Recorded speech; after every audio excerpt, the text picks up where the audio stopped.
Good morning. I'm Kirsten Hunter. I'm the Director of Lifespan Ministries here at South Church, serving in co-leadership with Reverend Ellen Quadgrass and serving in co-ministry with all of you. Welcome. Welcome to those of you who are new and just getting to know our community. We are so glad you are here. Welcome to those of you who come as often as you can. Welcome back. And a special welcome to those of you joining us online. Thank you for being with us in this new way. Please, online folks, consider opening the live chat and saying hello and good morning to the people who you are in company with. This month, as we reflect on the themes of justice and equity, it feels particularly appropriate to acknowledge the traditional custodians of the land where we gather today. The Abenaki and Pennacook people who did not cede this land and are people for whom justice and self-determination has been long withheld. Acknowledging that truth can feel performative and insufficient. But our hope is that by doing so each week, we stay alert to the need for further action toward restorative justice for Indigenous people here in New England and across the globe, as well as for our Mother Earth herself. I encourage you to take a look at your order of service, which lists all of the wonderful people who have helped create today's worship and all of the incredible things that are happening here in our church community. I am grateful to be offering this worship along with worship associate Anna Howard.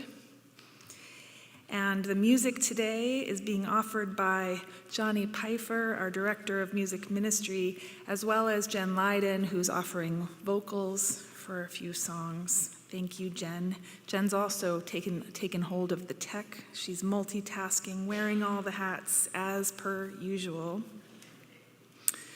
After the time for all ages this morning, our young people are invited to attend religious education classes downstairs. Ivy and Carol, I think, are going to be your hosts this morning. Parents, please walk your young ones down and get them signed in before returning to us here in the sanctuary. And finally, everyone of every age who's here in person is invited to join us in the fellowship hall after service for coffee, treats, and conversation. We have assisted listening devices and large print hymnals available in the back of the room if you would like them. If you happen to be sitting way toward the back, you may notice the sound is not as ideal, particularly the last row of pews. So if you're having a hard time hearing, those assisted listening devices can help, or you can move forward. Please take a moment to silence your cell phone.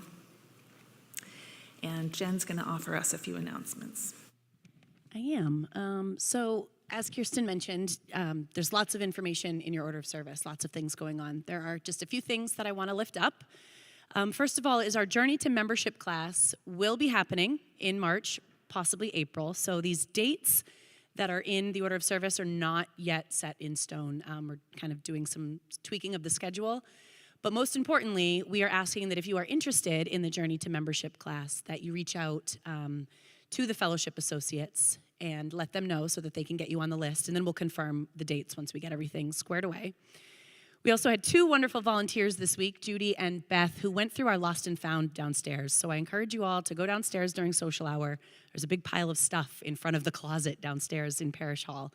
If you're missing something, if you lost something while you were here, head downstairs, take a peek. We are only going to save these things for about another 2 Sundays, this Sunday and next Sunday, and then they're going to get donated. So if you've lost something, take a peek, or it's only going to be here for a short amount of time. Kevin is looking for some help with social hour. There's some information in your order of service about that. If you are interested, you can chat with either Kevin or Jan downstairs. And also, just to name a couple of things, the greeters are also looking for some help. And Kirsten and the Learning Associates have on February 28th a Zoom session in regards to General Assembly and what it means to be a delegate for South Church.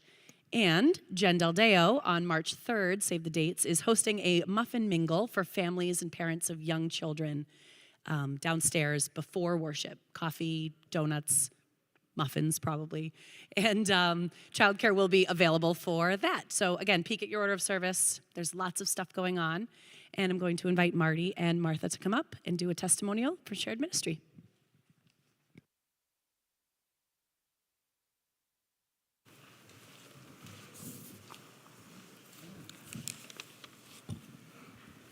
Good morning. My name is Marty Waldron. This gives me the perfect opportunity to mess up Anna's notes here.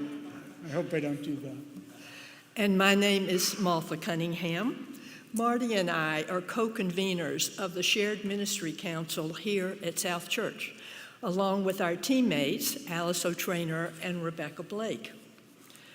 Often at the beginning of worship, we hear Kirsten and Reverend Ellen invite us into shared ministry with one another. That invitation represents the global sense of shared ministry, the big picture. We are all indeed ministers to one another. Today is the kickoff of Shared Ministry's annual invitation, inviting you, and you, to consider joining one of the 5 associate programs. Moving from global to very specific, the associate programs embody meaningful ways of living our shared mission at South Church. And over the next 5 Sundays, you'll hear from representatives of each of these programs: pastoral, worship, social justice, learning, and fellowship. Each will share his or her own story, why they have chosen this way to grow their spiritual practice, what inspires them, what motivates them, and what gifts they have received in the process. In addition to the testimonials, over the next 3 months, Shared Ministry will be hosting opportunities during coffee hour for you to learn more about these wonderful programs. We invite you to consider what you are passionate about, what changes you want to see in the world, and to consider matching your talents and interests with one of these programs. Our invitation is to spiritual growth. For me, by joining Fellowship Associates and then Shared Ministry, my spiritual growth has been a journey of discovery and learning. New to Unitarian Universalism, I wanted to understand how our mission statement is made real by the members of this congregation that I joined. I wanted to learn what it means to share ministry with our minister, our collaborative leadership team, and with you.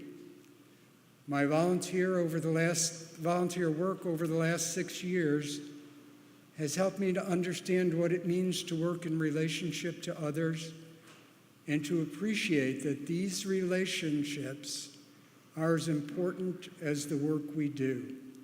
I have discovered the power of coming together with others to build, support, and nurture a caring community.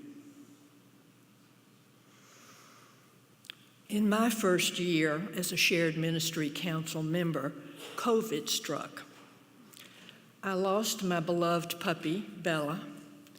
My partner, Michael, survived a heart attack, and one of my dearest family members developed a life-threatening health crisis. I was overwhelmed and despondent. My heart was heavy. Many of you have similar stories. I didn't have time or the personal space for my commitment to shared ministry, but I stayed on the committee, and as a result, I received so much more than I gave. Not only did shared ministry become a place of comfort where I could be real, share my vulnerabilities, and be supported when I couldn't fully show up, it also became a place of rich personal growth. Each year, around 20 or 30 members from this congregation join our associate programs. The Shared Ministry Council would like to extend an invitation to you to consider joining.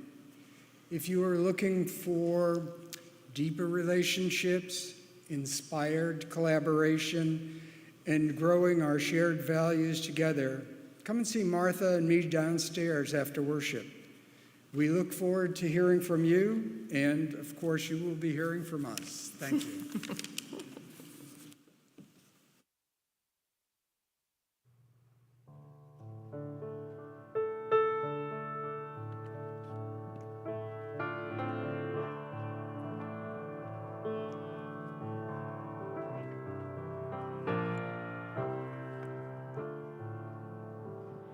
May I be filled with loving kindness. May I be well. May I be filled with loving kindness. May I be well. May I be peaceful and at ease. May I be whole.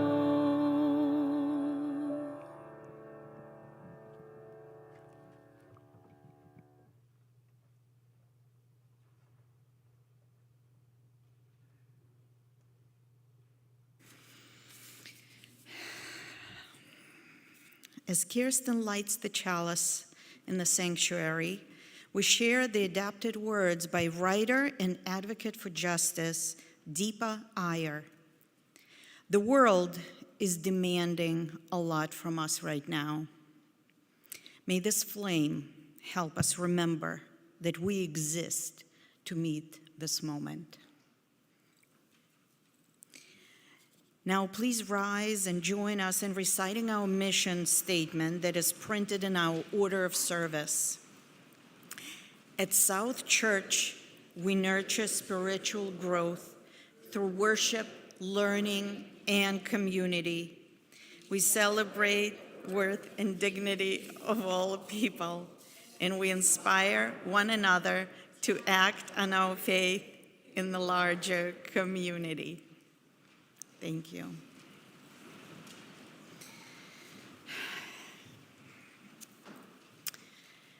As the only person in this congregation who was born and raised in Russia, I feel, well, it started early. I feel compelled to address the tragic event that was reported just this Friday. It was with a great shock that I heard the news of the untimely death, or rather killing, of Alexei Navalny, a courageous leader of the opposition in Russia. Intellectually, it was not a surprise. He was jailed 3 years ago, and frankly, I'm surprised that he lasted that long.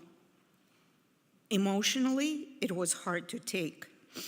In case you do not know who he is, for the last 15 years, Alexei Navalny sought to establish a democratic system in Russia, characterized by transparency, accountability, and the rule of law. He advocated to end the corruption, political repression, and concentration of power within Putin and his small circle, aiming at a more equitable and just society for all Russian citizens. I closely followed the work of his anti-corruption foundation and admired his unwavering commitment to confronting totalitarian regime in face of great adversity. One must be extraordinarily brave to do that.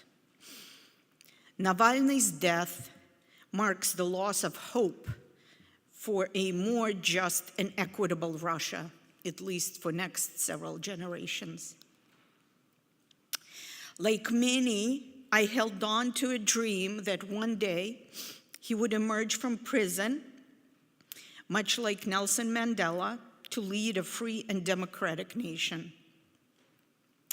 Sadly, that hope has been extinguished, leaving a profound sense of grief and despair. In my sorrow, I found solace in the solidarity with Navalny's team. He was not alone, and his supporters. I have been watching their channel daily for the last 2 years to get the independent news on the war in Ukraine. On Friday, with tears in their eyes, his compatriots refused to abandon their fight for justice. Their resilience in the face of a national and personal to them tragedy reminded me that I am not alone in my grief.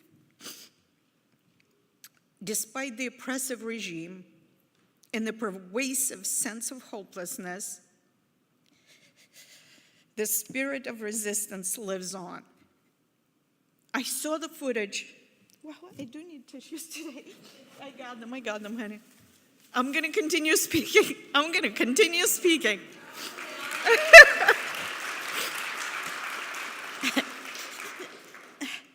With a shaky voice, I'm going to continue. Despite the oppressive regime and the pervasive sense of hopelessness, the spirit of resistance lives on. I saw the footage of the makeshift memorials and rallies that sprung across the world, a testament to the enduring legacy of Navalny's courage. Those gatherings in Russia were met with force, and hundreds of people were arrested. Even amid despair, there is a glimmer of hope as ordinary people unite in defiance of tyranny. My spouse, Stephen, held my hand while I cried all day. I guess today is another day. And he said, "I'm glad you're here and not there."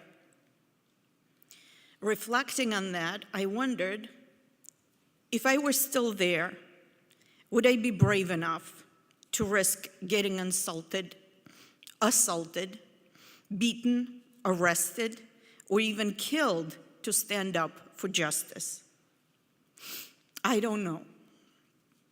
What I know is that unlike in Russia, where dissent is met with violence and repression, we, at least for this year, still have the freedom to speak out, to protest, to hold up the signs, to demand change without fear of persecution. I do not take that for granted. Neither should you. So I call for us to seize this opportunity while we can to stand together in solidarity with those who are fighting for justice, for equity, and for peace, both here and abroad. We are UUs, so it is our job in the face of darkness to be the light that shines brightly in the pursuit of peace and justice. Together we can build a future where hope triumphs over despair and where principles of justice and equity can prevail.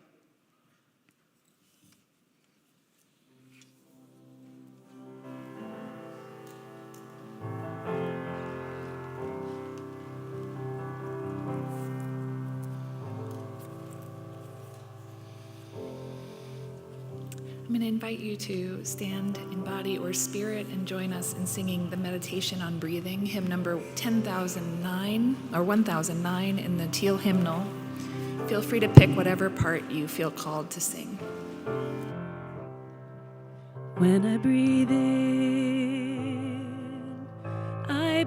in peace. When I breathe out love. When I'll breathe in I breathe out, I'll breathe out love. When I breathe in, I'll breathe in peace. When I breathe out, I'll breathe out love. When I breathe in, I'll breathe in peace. When I breathe out, I'll breathe out love. When I breathe in, I'll breathe in peace. When I breathe out, I'll breathe out love. When I breathe in, I'll breathe in peace. When I breathe out, I'll breathe out love.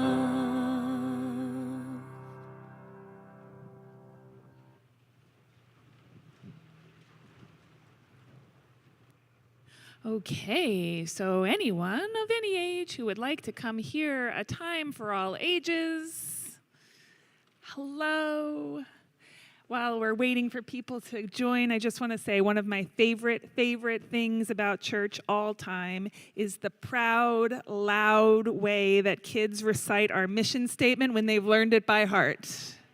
There is nothing better, I swear. It just gets me right there. So, we had some sad words shared this morning.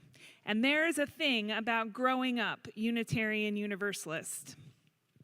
When you have a faith community that talk about the hard things in the world, and they talk about the things that need to change, it can be heavy on our hearts. And I worry sometimes, especially for kids, about feeling heavy-hearted. I also worry about adults, but these guys especially. And so, I want to say that there is something magical about fighting for justice and equity. Actually, there's tons of things that are magical about it, and joyful and hopeful about it. But one of them is that we don't do it alone, ever. We're never doing it alone. Not only are we never doing it alone, but all of us have a role to play, and we get to figure out what that role is. And what that means is we always, every single one of us, get to say, how am I? What does my body need? What do I need in my life? What do I need to do to take care of myself? And then what do I have to give? What do I have extra? What areas am I ready to push myself or feel uncomfortable or take a risk? Right? Everybody gets to choose that for themselves. And the way we might take a risk or push for change or fight for justice can look totally different depending on who we are. There are so many people in this world that are working on creating change. One of them is a lady named Deepa Iyer. The words that we lit our chalice to were said by her. And she made this really cool thing, which is called a social change ecosystem framework. Whew, that's a mouthful. But if you remember when we had our water ingathering at the beginning of this year, we were talking about what are your special talents and what do you really care about? Do you remember that? Do you remember making leaves? Was it leaves and water droplets? Yeah, it was. And we wrote down, like, I'm really good at writing, or I love to sing, or I'm an artist, right? And I care about climate change, or I care about peace, or I care about what other things? Who has something that they really care about changing in the world that you're passionate about? Mom. Mom. I care about mom too. Yes, thank you. Equal rights. Equal rights, awesome. Anybody else? It's okay if you don't, yeah. Kindness. Kindness, amen, yeah. Yes. Equality. Equality. Great. These are all important things, right? Now I have a question. Can one person work on all of the things? What will happen to you if you try to fix all of the things in the world? You could get hurt or make a lot of mistakes. Yeah, you could get hurt, make a lot of mistakes. Maybe you will just get totally worn out and you won't have any more energy, right? But if some people are working on equality and some people are protecting moms and some people are working on justice and some people are working on the environment, are they doing different work or is it kind of the same? It's kind of all connected, yeah. So we get to decide, what do I have energy for? And we get to remember we're not alone. Everybody else is doing their work too. And that's what this is about. So Deepa Iyer identified all these different things. She said, we need healers. We need people in the world who take care of people who are hurt. Do you know any healers? Do you? Yeah. Doctors and veterinarians. Doctors and veterinarians are healers, that's for sure. Right? Yep. First responders and paramedics. Yep, I'll add them in there. Yep. Therapists. Therapists, amen for therapists. Right? There are a lot of healers in the world. People sometimes singing music can heal other people. You can be a healer through song. You can be a healer through art or poetry, right? Healing is a way of creating change. There is also a need for guides. Do you know any guides in your life? People who are wise, who have learned things and are willing to be mentors to you or to someone? My teacher. Oh, your teacher's a great guide. Your parents. Yes, our parents are good guides, especially when we let them, right? When we don't roll our eyes and look the other way. The Black Heritage Trail. Awesome. Yes, I love it. Guides don't have to be a person. They can be an organization. The Black Heritage Trail is an excellent example of a guide in our community. There are tons of guides out there. What about experimenters? Do we need experimenters? Sounds risky. I don't know. Scientists. Oh, scientists. Those are some, we do. Oh, yeah. You're right. She said we need scientists to find medicine, so we do need experimenters very badly. Edwin Hubble. Edwin Hubble? Who is he? The person who figured stuff out about space that we're not the only galaxy. The Hubble telescope guy, right? Yes. Thank you. I didn't recognize the name right away. Thanks for telling us about him. Yes, Sasha, that's an experimenter. We need experimenters. You got one more experimenter? People working to develop a new fuel source. Oh, yes, people working to develop a new fuel source. That is absolutely essential. Experimenters make mistakes, by the way, and then they learn from their mistakes. You got to learn from mistakes, but you got to make them first, right? So we have to leave space for that. Frontline responders are people that are right there at the front responding. Ooh, okay, I want to tell you about a favorite. I can sometimes be this kind of person. Where is it? This pink one. Disruptors. Some people don't like disruptors. Sometimes disruptors make things annoying to some people. But disruptors are people who stop and interrupt when something isn't feeling right. And it takes bravery, but it's important. Can you think of anybody in our history or in our current day who acts as a disruptor? You got somebody? Abraham Lincoln. Sure, Abraham Lincoln was a disruptor. You know who first came to my mind? There is a picture of a few teenage boys in Alabama that I saw who went in and sat at a lunch counter at a time when they weren't told that they weren't allowed to be there. And that was a very brave way of being a disruptor. They sat down and they said, no, this isn't right. Being a disruptor is risky. Being a disruptor can sometimes create a lot of conflict between people. So it's a hard one, but it's an important part, right? There's so many. We could go through each of these, and I think you could think of examples in all of them. And any one person could be a few different things. They could choose to be one thing at one time and another thing at another. But the thing I really want you to remember, I'm going to let you say your thing. What is it? I forgot my. Fair enough. That was why I wanted to catch you before you forgot. The thing I want you to remember is that is not work we do alone. Changing the world isn't work we do alone. Talking about hard things is important because you can't change anything that you don't talk about. But remembering that you're in the great company and remembering that this is work we do together as a whole interconnected web of wise people and organizations and institutions, and that maybe can help you from feeling too sad about some of the hard stuff in the world. So that's what I got for you today. Thanks for coming up and for all your contributions. I appreciate it. We're going to sing you a song now, and you can head down to RE.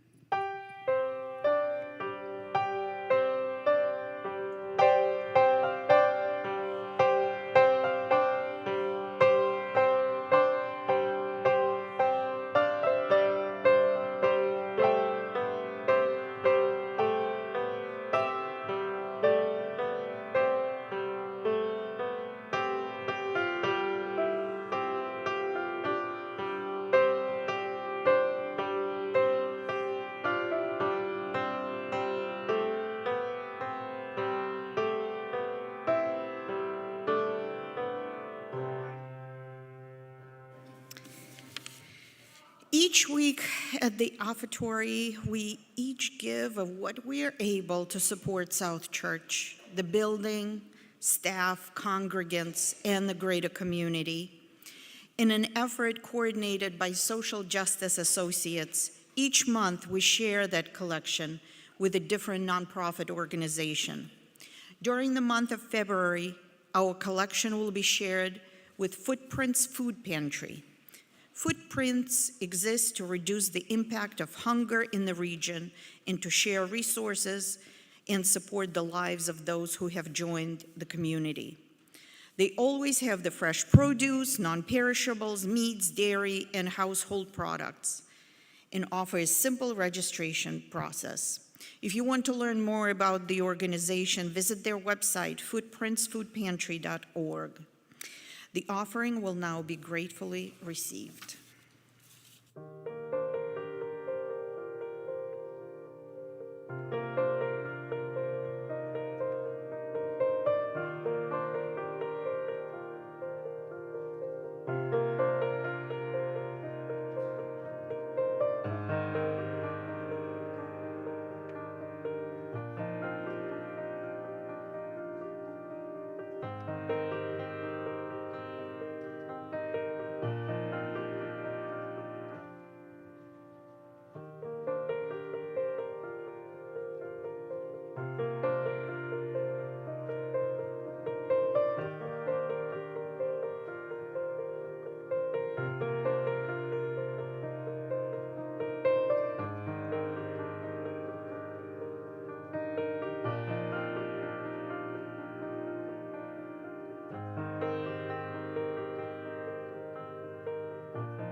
Oh, we give thanks for this precious day, for all gathered here and those far away, for this time we share with love and care. Oh, we give thanks for this precious day.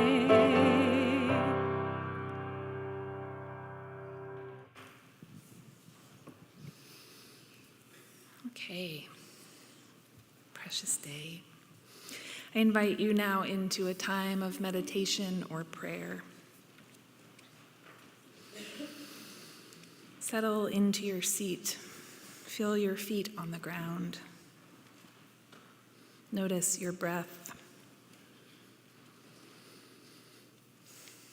This prayer is slightly adapted from a book titled Black Liturgies, Prayers, Poems, and Meditations for Staying Human by Cole Arthur Riley. It is a prayer to the God or spirit of solidarity. God or spirit of solidarity, thank you for being one who enters the suffering world, who doesn't run from those in pain, but rushes to the sight of blood and tears. Release us from those empty cravings for unity that come at no cost. Lead us towards spaces of costly advocacy.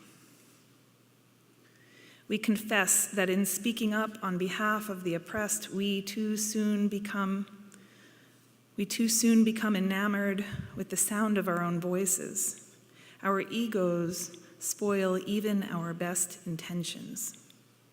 Show us when the voices of the vulnerable are being drowned out by the cacophony of the privileged. Make our presence and dignity known in a world that perpetually eclipses the voices of the marginalized. Guide us into a solidarity that demands something of us.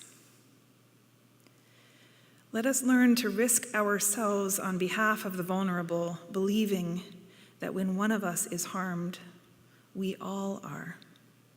And please, keep us from those who will demonize the fight in us, who would prefer us complacent and far from one another. Secure in us the courage to resist, knowing that together we will restore what the world has tried to suffocate in us. Amen, and blessed be. If you have a joy or concern in your heart you wish to share by lighting a candle, you are invited to do so now.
If you are struggling, if you need someone to talk to, Reverend Ellen and I are here. Please reach out.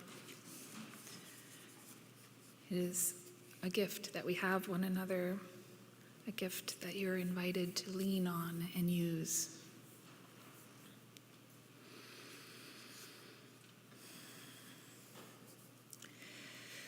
So I have a video on my phone of Anna's son, Sasha.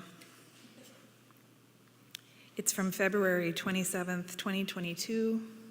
We were together on Market Square protesting the then beginning war between Russia and Ukraine. I think that this will work, but let me describe the image. Sasha is holding a sign that says peace. He's standing with a friend of his whose his sign is covered up. Sasha's wearing a big fuzzy hat with bunny ears. They're both standing on a snowbank that reaches the top of a garbage can. And this is what they're chanting. Peace forever, war never. Peace forever, war never. Could you hear it? Peace forever, war never. Peace forever, war never.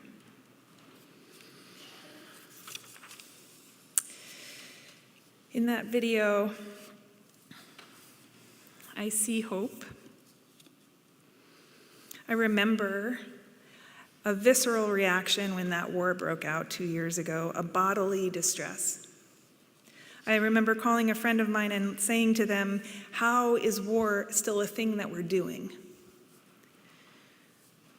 The first war protest I can remember attending was in response to Operation Desert Storm in 1991. We walked out of our high school. 31 years later, I am still astounded at our willingness to engage in this violence. I don't understand. I don't understand how one man or a few have the authority to drop bombs on a whole people. I don't understand how, in the face of a climate crisis that is pointing us toward the literal extinction of our species, and which desperately requires that we, human beings, acknowledge our interconnectedness as one people and the need for global coalitions to strategize together. I don't understand how we are wasting our time, our money, our natural resources right now on these weapons of mass destruction. I don't understand how we still operate our economy here in the US on an assumption of the permanence of war. Enabling wars that are accelerating the environmental damage to our planet exponentially and destabilizing our relationships with nations across the globe. How is it that we describe the superpower nations of the world as advanced when those same nations refuse to stop this 20th century behavior, refuse to see that we are running out of time? How have we not learned that war is never won? Never. Its costs are always devastating. It births more hate, more violence, more strife. I have on my phone right next to that video of Sasha a picture of a sign from that day in Market Square in 2022. It has a large flower painted on it, and the words read, "War is not healthy for children and other living things." In October of this year, as we know, another war erupted, this one in Israel-Palestine. A lot has been said about this war, about the violence of October 7th that ignited this chapter of the conflict between Hamas and the State of Israel, about the long history of conflict between the states of Israel and Palestine. I am not the person best equipped to preach on the details of that history, or about the conflict between Russia and Ukraine for that matter, or the war in Sudan right now, which is itself an unfathomable horror.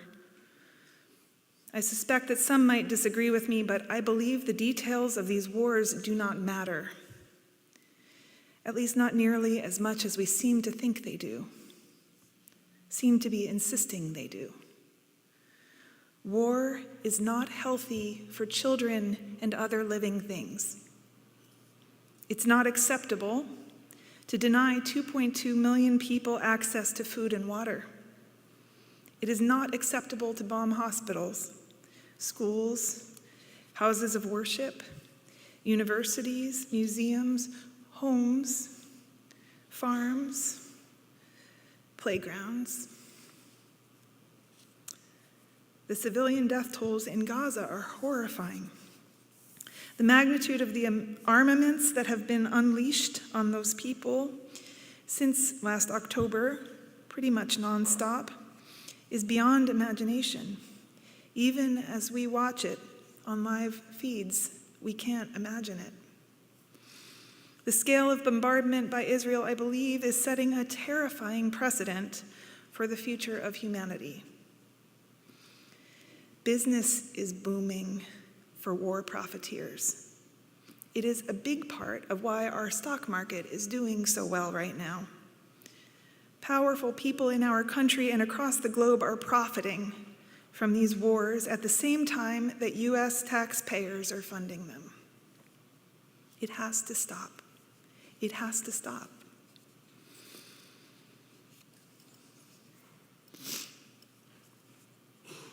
So believe it or not, I have found hope over the last few months for our capacity to fight for justice and equity in this world. I have found more hope, I should say. I've been finding it for a long time, and I just want to pause and say, I'm your fault. I was raised by UU churches. These ideas came from growing up in places like this. And I'm grateful for these ideas, for believing that we can imagine a different world. I'm grateful for people like Deepa Iyer, the woman who created that social change map. She was one of the first lifelines of hope I found in October, amidst the erupting violence. She posted something on her social media page applying her social change map to the ceasefire organizing that was beginning to build momentum. As I absorbed her message, I started to recognize there are things I can do. I do not have to choose between helplessly watching or turning away and ignoring what is unfolding. And as I started doing things, I started to remember what I've already known, that we as a people are just beginning. We are almost entirely potential energy, yet to be put into motion. We are all seeds, ready to sprout. We're not alone and we are not powerless.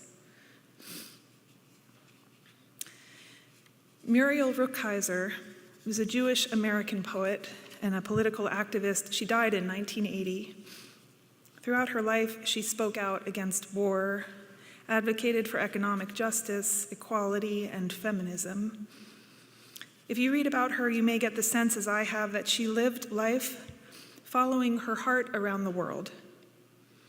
She had a capacity for putting truth to words, for seeing through the illusions of modernity.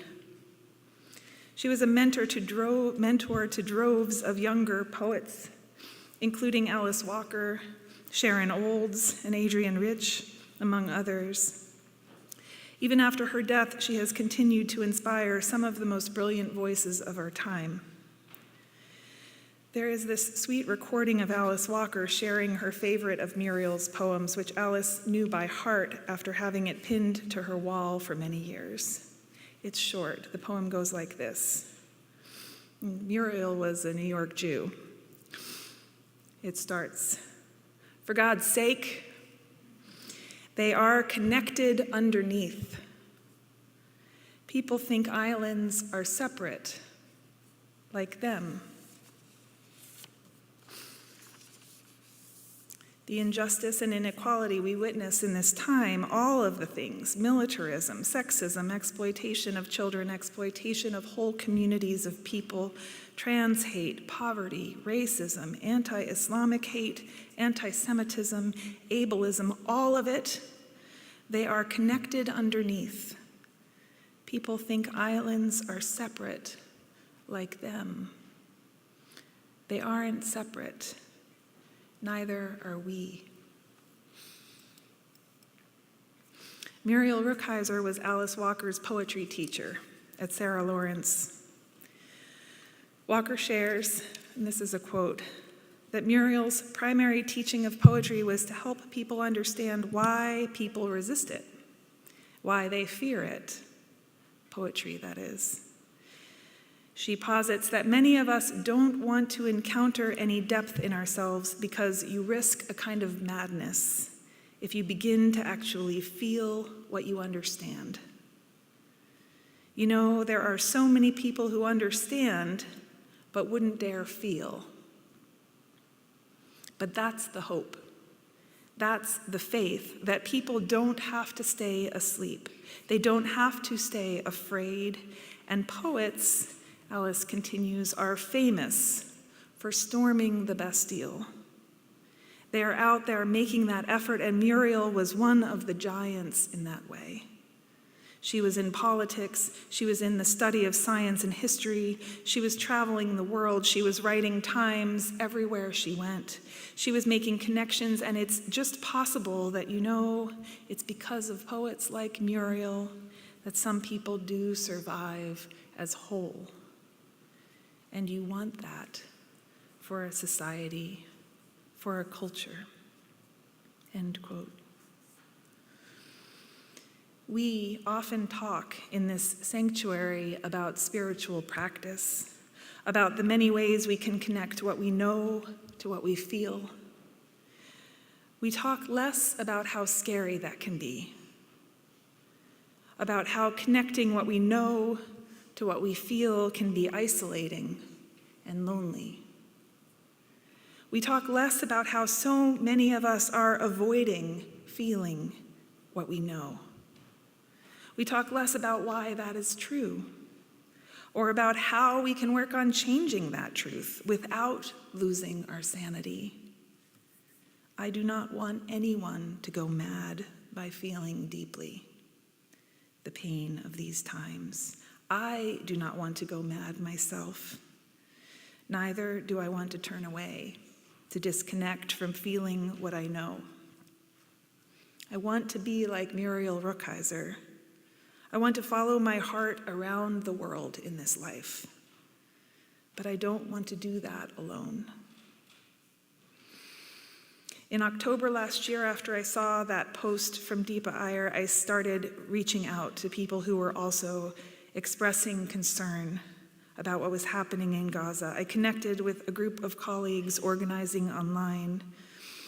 Through that group, I joined with folks organizing in Massachusetts, began attending the Sunday evening vigils that were being organized by DRUM, which is the Diverse Revolutionary UU Multicultural Ministries group. They did online vigils weekly for, I think it started in November and went through December. During those vigils, I helped host breakout spaces after several of the gatherings for UU people from congregations, so we could talk to one another about how to organize within our communities, about what we were seeing, about what was working, about what wasn't. Meanwhile, here on the seacoast, I knew Maggie Fogarty and the Quakers were surely organizing, and through them, I connected with the New Hampshire Peace Action Network and the Community Church of Durham and New Hampshire Palestine Education Network and the New Hampshire Veterans for Peace, who have all been building a coalition for the past several months. Somewhere around that time, author and activist Valerie Kaur wrote these words. She says, "There are more of us than them, more of us who want a world of peaceful coexistence than ash. More of us who know in our bones that justice and liberation and peace run together, millions of us, and we are co-creating a world with every choice, every breath, every action. We can shift culture and consciousness right where we are, only if we believe in our own sweet wisdom. Only if we are willing to say, even when our voice trembles, their children are our children." Step away to breathe, she says. Return to push. We may not live to see the world we labor for, and that's okay. When we labor with love, we glimpse the world as it could be, and it is beautiful. Trust in your part of the labor. Which is yours? Donate to aid. Go to the vigil. Organize the vigil. Make art. Make music. Go to the teach-in. Host the teach-in. Post. Don't post. Meditate. March. Make a container for grief. Another for rage. Talk to children. Tell stories of peace builders. Study liberation. Pray. Kiss the earth. Look at the stars. Call the ancestors. Learn the names of the dead children. Make an altar for them. Bring people together. Feed them. Light candles. Sing songs. Give freely. Start an authentic exchange with someone who is ready to do the same. Be silent. Speak. Then be silent again. Rest. We live into what we imagine. So imagine the world as it could be. Paint the world, sing that world, invite it into your dreams, practice that world in the space available to you, and add to this list. The momentum of organizing is building, not waning. If you go look for it, you will see. Organizers are getting educated. I have personally been taking a class titled Peace Building Amid Polarization on Thursdays this month. And there are more than 80 faith leaders in that room with me, struggling to build tools for bridging across differences. The collegial organizing group I've been working with spent all of January and February meeting with leaders at the UUA, pleading for a stronger statement about the ongoing violence. We wrote letters and continued to share organizing ideas and links to teach-ins and resources. Here at South Church, several members of our community action team joined the Peace Coalition organizing group. They were so happy to have South Church with us. They say it every week. We're so happy South Church is here. They know us. We are knowing or getting to know them. We've been at vigils and joined the letters for ceasefire to Senator Shaheen and Senator Hassan and Representative Pappas. The Seacoast Ministerium has shared deep dialogue about our grief and each of our sense of call in this moment. Rabbi Kaya, down the road, preached a brave sermon at the temple in which she said to her beloved congregation, "For the sake of all the innocent, for the sake of the children of Gaza and the children of Israel, for the sake of our brave soldiers, for the sake of our own humanity, and for the sake of a future in which there may yet be any hope for peace, we must raise the call for peace."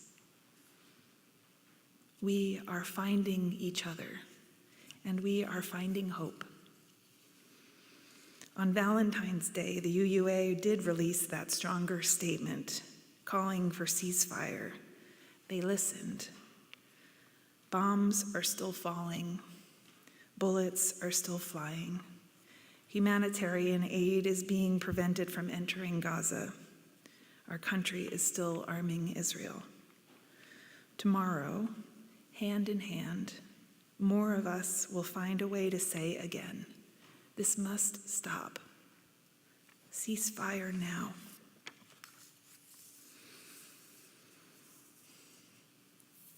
This is a poem by Palestinian poet Mossab Abu Toa. We love what we have no matter how little, because if we don't, everything will be gone. If we don't, we will no longer exist, since there will be nothing here for us. What's here is something that we are still building. It's something we cannot yet see because we are part of it. Someday soon, this building will stand on its own, while we will be the trees that protect it from the fierce wind, the trees that will give shade to children sleeping inside or playing on swings.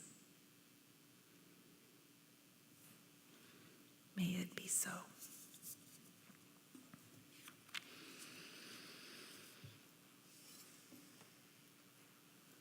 I invite you again to stand in body or spirit and join in singing hymn number 1051. There is no repeat in the middle.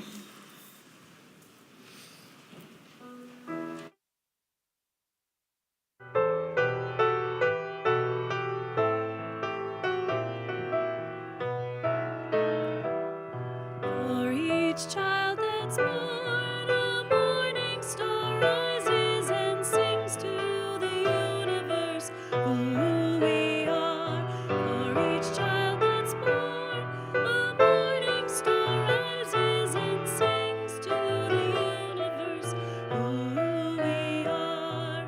We are our grandmother's prayers, and we are our grandfather's dreamings.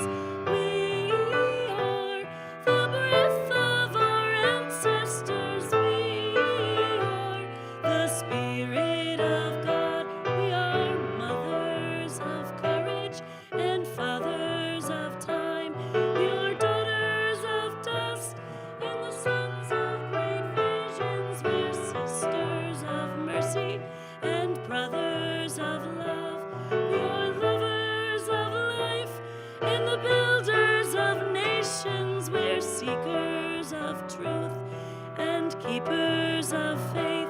We are makers of peace and the wisdom of ages. We are our grandmother's prayers, and we are our grandfather's dreamings. We are the breath of our ancestors. We are the Spirit of God. For each child that's born, a morning star rises and sings to the universe who we are. For each child that's born, a morning star rises and sings to the universe who we are.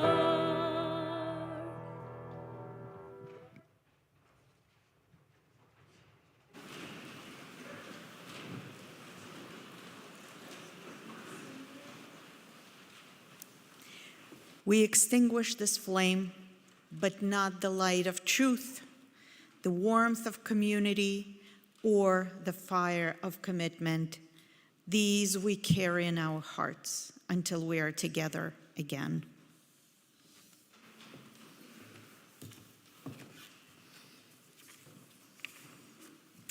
This benediction is written by Atina O'Danner, titled Benediction to Build a World. In what world are you powerful? In this world, we can build people power together. In what world do you act on knowledge and truth? In this world, we can learn and move toward justice together. In what world do you hold to your values in the face of what scares you? In this world, we can affirm each other's resolve to do right together. In what world are you confident in your worth? In this world, we can affirm that each of us is enough. In what world do faith and beliefs guide your choices? Together, we can build this world. In what world can you learn from those with less power? Together, we can build this world.